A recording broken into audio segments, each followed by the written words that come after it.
Gary's got me in the closed guard, and what we basically worked on there is he's effectively just pushing me from the closed guard. He's pushing me, and I've not reacted, so I've ended up with my heels down on my backside. So he's kept pushing, and I've given him for this to happen. I've given him no resistance. Okay, so obviously this is a nice position to work the pull from. Because so if Gary's trying to pull me, I'm tilting my pelvis backwards when he pulls me.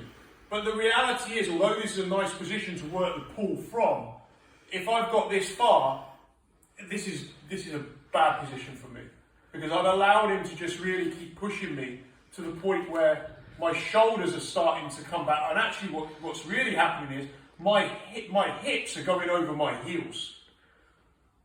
You see that? And I can't, it's very hard for me now because all his weight is on me, because his hips are like a seesaw pushing down into his tremendous pressure because he's loaded.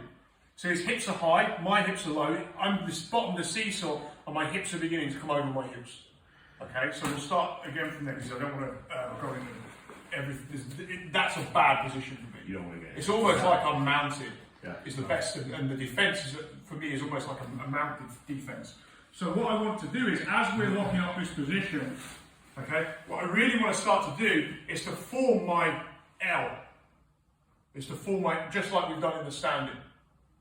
So I'm tilting the pelvis and I'm pushing this hip in, and I really want my weight in this side, so that if he starts trying to push into me, I've got this insurance here. I've actually created some space on here. Okay, the earlier I can get to this, I really don't want him to connect. The ideal for me, I feel, when he's trying to push into me, would be to be up like this. Because here, as he tries to push into me, my hips are high, right? And I could already, like, he can't even shut his legs. This is what's really, for me, going on with it. So, even as we're locking this up and I'm pinching my knees, I want to start getting this weight into this, so I can start pushing this hip up.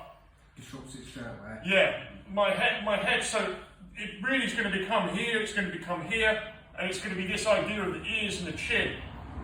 And it's very hard for him to hold.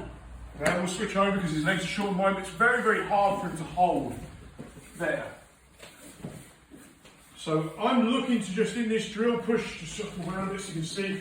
So I'm looking in this drill to push him.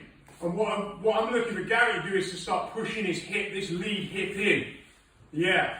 But keep this for now, Gary. Keep this on the, don't give me, yes. Don't let me get the butt crack. Because if you let me get the butt crack, do what you just did a second. Look.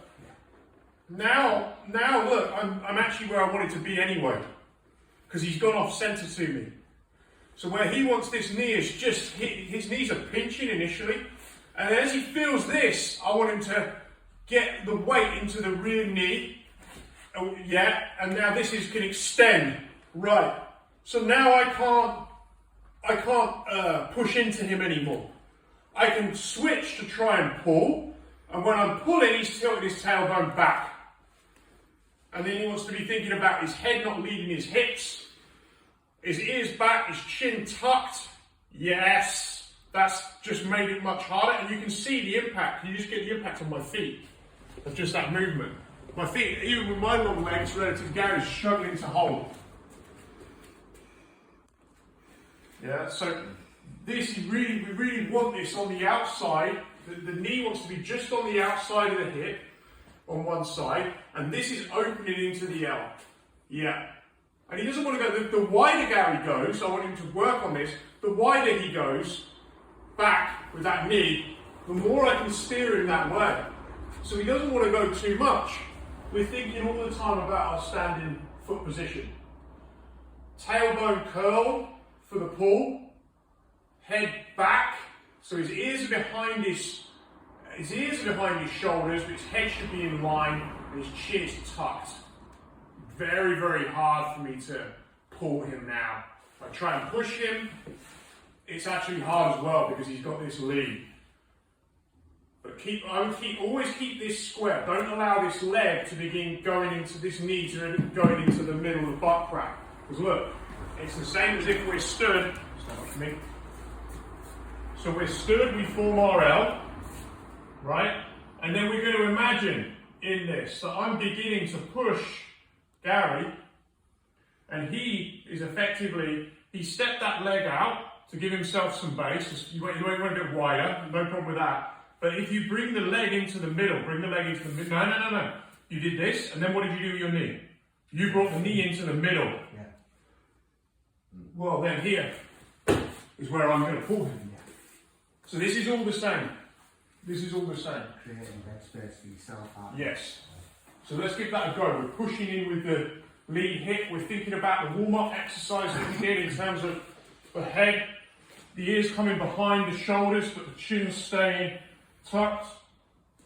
Yeah, all the way through. And putting that weight into that rear leg so this one can move and push in. It can push in. Let's give that a go.